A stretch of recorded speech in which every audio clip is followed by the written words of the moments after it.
سر میرے آپ سے دو سوال ہیں۔ پہلی بات تو یہ ہے کہ اللہ تعالیٰ نے انسان کو پیدا کیا، اس دنیا میں بھیجا، مختلف آزمائشوں میں اپنی زندگی پوری کرتا چلا جاتا ہے۔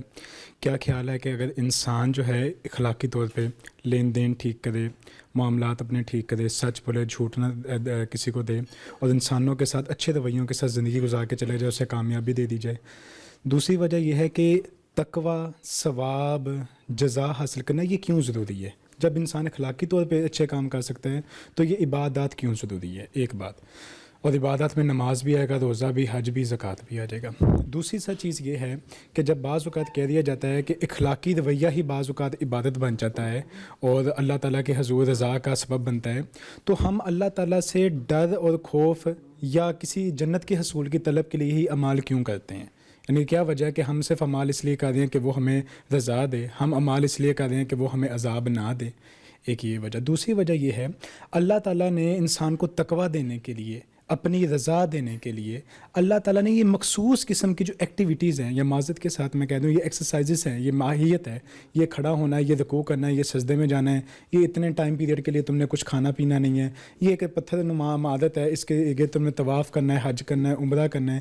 اس طرح کے جو سینیریوز ہمیں کیوں دیے گئے ہیں کہ چند جسم کی حرکات کا نام ہی اس نے عبادت رکھ دیا اور اسی کو کہہ دیا اس سے تم تقویٰ حاصل کرو؟ یہ سب دو سوالوں کا جواب۔ دیکھیے اس میں سوال ایک ہی ہے، لیکن آپ کے دو پہلو ہیں، کوشش کرتا ہوں دونوں کو ایڈریس کرنے کی۔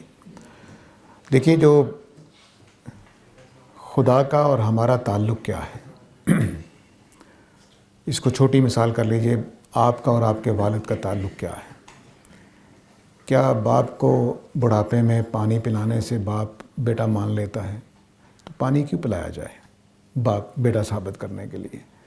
بیٹا ثابت کرنے کے لیے ان کی فرما برداری کیوں کی جائے؟ بس بیٹا تو ہوں میں، بایولوجیکلی ثابت ہے کہ میں ان کا بیٹا ہوں، لیکن ان کی خدمت کیوں کی جائے؟ ان کو مسکرا کر کیوں ملا جائے؟ ان کے ساتھ اچھا رویہ کیوں کیا جائے؟ بدتمیزی کیوں نہ کی جائے؟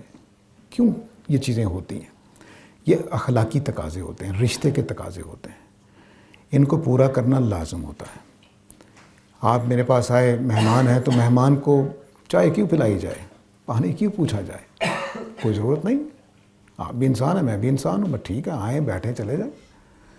تو یہ اس رشتے کا تقاضا ہے۔ تو خدا کے ساتھ ہمارا ایک رشتہ ہے، وہ رشتہ اس کے خالق ہونے سے پیدا ہوا ہے۔ اب اس کے لیے ہم کچھ کرنا چاہتے ہیں کہ وہ ہم سے راضی ہو۔ میں عام طور سے عشق کی مثال دیا کرتا ہوں، جس کو عشق ہو جاتا ہے گلی کے دھکے کھاتا ہے، اس کو تحفے دینے کی کوشش کرتا ہے۔ کیوں کرتا ہے؟ بیٹھا رہے، عشق ہو گیا بس ٹھیک ہے۔ اس پورے وجود کے تقاضے ہیں میرے کہ میں کچھ دینا چاہتا ہوں، اس کو یاد رکھتا ہوں، اس کا بار بار ذکر کروں گا۔ یہی خدا کے ساتھ میرا تعلق ہے کہ میں اس کو کچھ دینا چاہتا ہوں، میں اس کو یاد رکھنا چاہتا ہوں، میں اس کی باتیں کرنا چاہتا ہوں، میں اس کے ساتھ جینا چاہتا ہوں۔ ان چیزوں کے لیے میں یہ کام کرتا ہوں۔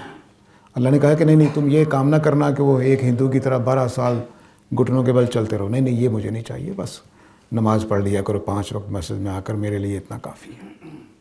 یہ وہ چیز ہے جس کو اللہ تعالیٰ نے پھر ہمارے لیے آسانی پیدا کر دی۔ وگرنہ میں تو بہت کچھ کرنا چاہتا ہوں۔ ان راہبوں کو دیکھیے جو سب کچھ چھوڑ کر جنگلوں میں چلے جاتے ہیں۔ سلمان فارسی رضی اللہ عنہ کا سفر دیکھیے کہ کس طرح سے ڈھونڈتے ڈھونڈتے کہاں پہنچے۔ میرے آپ کے لیے بڑی آسانی ہے کہ گھر بنا بنایا مذہب مل گیا ہے۔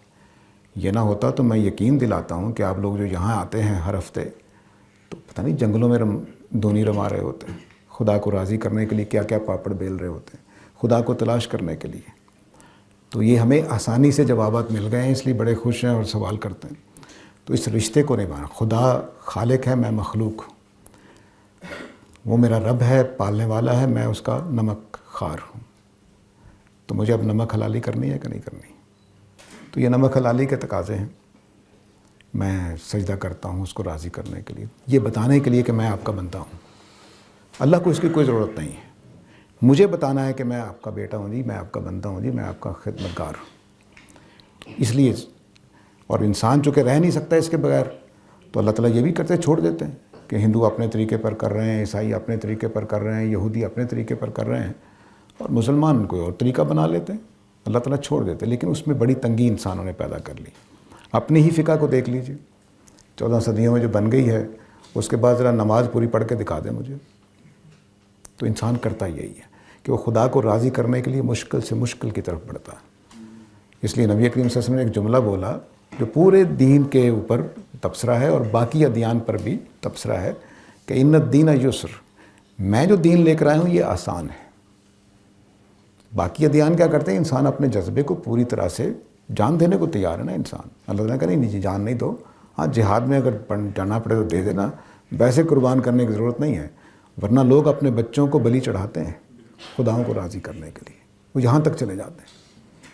تو یہ ہے وجہ، رشتہ کو نبھانا ہے۔ میں ایک جملہ بولا کرتا ہوں جو ہماری پوری اسلامی تاریخ میں نادر جملہ ہے کہ دین نام ہے خدا کے ساتھ اور بندوں کے ساتھ رشتے کا حق ادا کرنے کا، بس۔ خدا خالق اور میں مخلوق، وہ میرا رب، میں اس کا پالا ہوا، رزق دیا جس کو اللہ تعالیٰ نے نمک خوار، اور وہ میرا خدا اور میں اس کا بندہ۔ اسی طرح آپ لوگ ابن آدم ہیں، میں بھی ابن آدم ہوں، آپ میرے بھائی بہنیں ہیں، میں بھی آپ کا بھائی ہوں۔ اس دو رشتوں کو نبھانے کا نام ہے، پورا دین اسی کا نام ہے۔ تو اگر آپ کو چائے نہ پوچھی جائے تو آپ ناراض ہوتے ہیں، ایسے ہی اللہ کو اگر سجدہ نہ کیا جائے تو آپ اس کے بندے نہیں ہیں، اس کو پتہ چل جاتا ہے۔